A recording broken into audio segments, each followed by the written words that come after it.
Hello dear student, तो कैसे हो आप सभी। आई होप आप सब अच्छे होंगे, स्वस्थ होंगे और मस्त होंगे। तो आज की इस वीडियो में हम बात करने वाले हैं 10th क्लास के सेकंड चैप्टर के बारे में। जी हाँ, सेकंड चैप्टर के बारे में, जिसका नाम है अम्ल, क्षार एवं लवण, यानी कि इंग्लिश में बात करें तो एसिड, बेस और साल्ट। तो चलिए आज की इस वीडियो का हम स्टार्ट करते हैं। स्टार्ट करने से पहले अगर आप मेरे चैनल पर नए हो तो चैनल को सब्सक्राइब कर दीजिए, बेल आइकन को प्रेस कर दीजिए। और हाँ, अगर किसी को हैंड रिटन नोट्स चाहिए बिल्कुल इजी वे में, 99% स्कोर पक्का है। ये नोट्स पढ़ के बहुत ही ईजी है, एक बार पढ़ते ही आपके लर्न हो जाएंगे। अगर किसी को चाहिए तो कमेंट के बताना, मैं बिल्कुल फ्री में PDF दूंगी। आप कमेंट कर देना जिसको भी नोट्स चाहिए। तो चलिए चलते हैं, आज का हमारा वीडियो स्टार्ट करते हैं। हम इस वीडियो में क्या पढ़ने वाले हैं, सेकंड चैप्टर 10th क्लास का जो सेकंड चैप्टर है उसका नाम क्या है, अम्ल, क्षार एवं लवण। यानी कि अम्ल जो होता है एसिड, क्षार जो होता है बेस, लवण जो होता है साल्ट।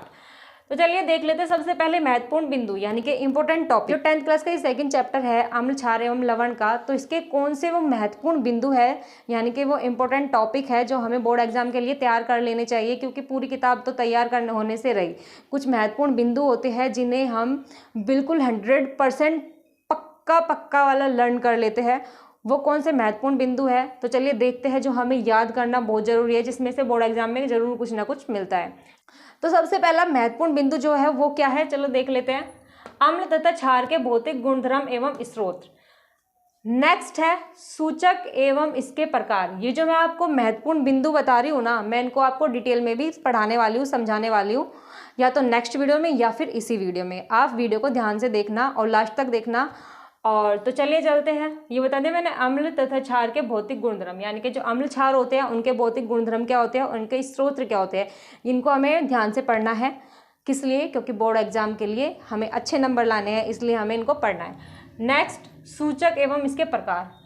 सूचक क्या होता है ये भी मैं आपको बताने वाली हूँ। वैसे थोड़ा सा मैं आपको बता दूँ, सूचक वे पदार्थ होते हैं जो किसी अम्ल और क्षार के संपर्क में आने पर उनका रंग बदल देते हैं। कह सकते हैं कि सूचक वे पदार्थ होते हैं जिससे पता लगाया जा सकता है कि जो ये पदार्थ है ये अम्ल है कि क्षार है।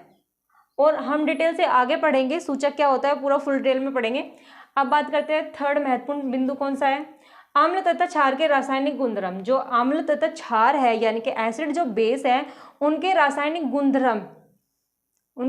गुणधर्म क्या है, उनको हमको पढ़ना है बोर्ड एग्जाम के लिए, और ये महत्वपूर्ण टॉपिक है। अब बात करते हैं उदासीनीकरण, अभिक्रिया तथा लवण।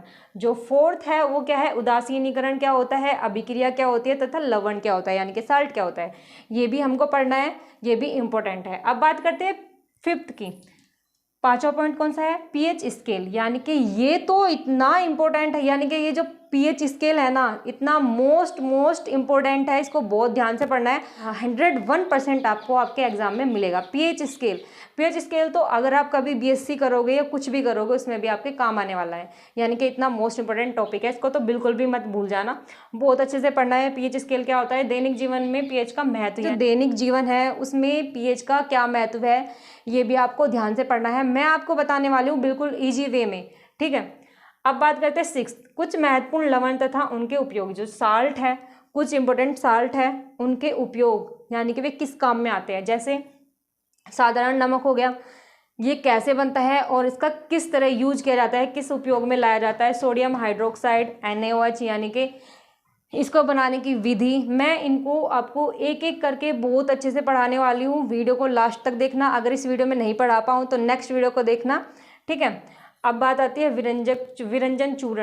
ये विरंजन चूर्ण क्या होता है, कैसे बनता है, कहाँ से हमें ये प्राप्त होता है और क्या इसका उपयोग है, यानी कि हम इसे किस चीज़ के यूज़ में लेते हैं, ये भी मैं आपको बताने वाली हूँ। बेकिंग पाउडर हो गया। फिफ्थ नंबर पे धावन सोडा, प्लास्टर ऑफ पेरिस। अब बात आती है अम्ल। तो जो चैप्टर का नाम है अम्ल, क्षार तथा लवण, यानी कि एसिड, बेस और साल्ट। तो सबसे पहले जान लेते हैं अम्ल क्या होता है। अब तक तो ये थे महत्वपूर्ण बिंदु, आप नोट कर सकते हो।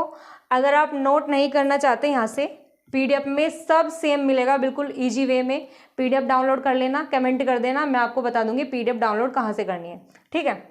अब बात आती है अम्ल। अम्ल होता क्या है, अम्ल वे पदार्थ होते हैं जो हमें स्वाद में खट्टे लगते हैं। कैसे लगते हैं, खट्टे लगते हैं। जैसे हम उनको चखते हैं तो हमें उनका जो स्वाद होता है वो कैसा लगता है, उनका टेस्ट जो होता है वो कैसा होता है, खट्टा होता है।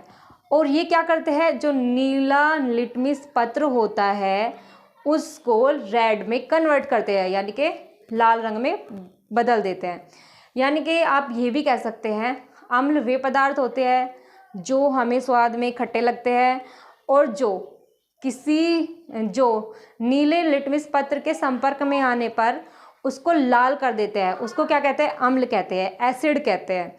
और ये क्या होते हैं? जल में घुलनशील होते हैं। अगर हम कोई जल ले रहे हैं उसमें अम्ल को डाल दें, ये जल में घुल जाते हैं और H पॉजिटिव आयन देते हैं, यानी कि हाइड्रोजन आयन देते हैं। देखो डेफिनेशन यही है ना, अम्ल वे पदार्थ होते हैं कौन से? जो स्वाद में खट्टे होते हैं। क्या होते हैं? अगर हम उनका टेस्ट करते हैं तो क्या होता है? खट्टे लगते हैं। और ये नीले लिटमस को लाल कर देते हैं। क्या करते हैं? नीले लिटमस को लाल कर देते हैं। तथा जल में घुलनशील होते हैं, यानी कि जल में घुल जाते हैं। और जल में घुलने पर H पॉजिटिव आयन देते हैं। क्या होता है? जल में H पॉजिटिव आयन देते हैं घुलने पर।